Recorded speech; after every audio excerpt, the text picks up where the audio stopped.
Hello guys, আসসালামু আলাইকুম। আজ সন্ধ্যায় একটা ইউনিক রেসিপি বানাচ্ছি। আমরা তো অনেকেই অনেক রকম ফিঙ্গার খাই, ফিশ ফিঙ্গার, আরও অনেক রকমের ফিঙ্গার। তো আমরা আজকে একটা ইউনিক রেসিপি বানাচ্ছি, বেগুনের ফিঙ্গার। প্রথমে আমরা বেগুনটাকে কেটে ভালো করে ধুয়ে নিলাম, তারপর আটা গুলে নিলাম, তারপর বেগুনে একে একে মশলা মাখিয়ে নিলাম। এখন বেগুনটাকে আটায় দিয়ে, তারপর ডিমে দিয়ে, তারপর কুরকুরেগুলোতে, এরপর একটা প্লেটে রেখে দিলাম। এইভাবে একে একে সবগুলো একটা প্লেটে রেখে দিলাম। এরপর আমাদের মনে হলো এগুলো আটা দিয়ে কোট করলে কেমন হয়, তাই আটা দিয়েও ট্রাই করলাম। তারপর সবগুলো কমপ্লিট করে 10 মিনিটের জন্য ফ্রিজে রেখে দিলাম।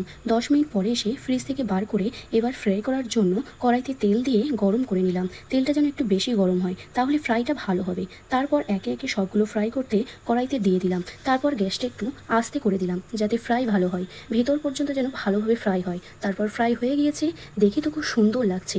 এবার ট্রাই করব, দেখি কেমন। গাইস, আমাদের বেগুনের ফিঙ্গার কমপ্লিট। তো চলো, তুমি বলবে কেমন হয়েছে, খেয়ে টেস্ট করবে। আসো, এবার খেয়ে বলো তাহলে। এটা প্রথম ট্রাই করছি। হ্যাঁ, ওটা কুরকুরে দেওয়া। দেখতে খুব সুন্দর লাগছে তো। একদম মচমচে, খুব সুন্দর টেস্টি। এবার আটা দিয়ে ফিঙ্গারটা ট্রাই করো।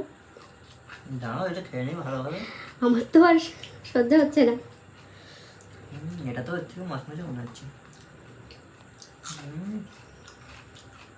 দারুণ হয়েছে সত্যি, আমি তো ভাবতেই পারিনি আটা দিয়ে এত সুন্দর মুচমুচে হবে। দুটোই খুব সুন্দর হয়েছে। বেগুন দিয়ে এরকম পকোড়া বানিয়েছো, খুব সুন্দর। রাইস এরকম ফিঙ্গার যদি বানাতে চাও তোমরা বাড়িতে ট্রাই করতে পারো আমাদের ভিডিও দেখে, খুব সুন্দর হয়েছে। আর এই রেসিপিটা তোমরা বাড়িতে ট্রাই করতে পারো, আর ট্রাই করে অবশ্যই কমেন্টে জানাবে কেমন হয়েছে। আর আমাদের এরকম নতুন নতুন ভিডিও পেতে আমাদের চ্যানেলটা সাবস্ক্রাইব করে রাখবে, তাহলে আমরা যখনই নতুন কোনো ভিডিও পোস্ট করবো সবার প্রথমেই তোমরা দেখতে পাবে। তো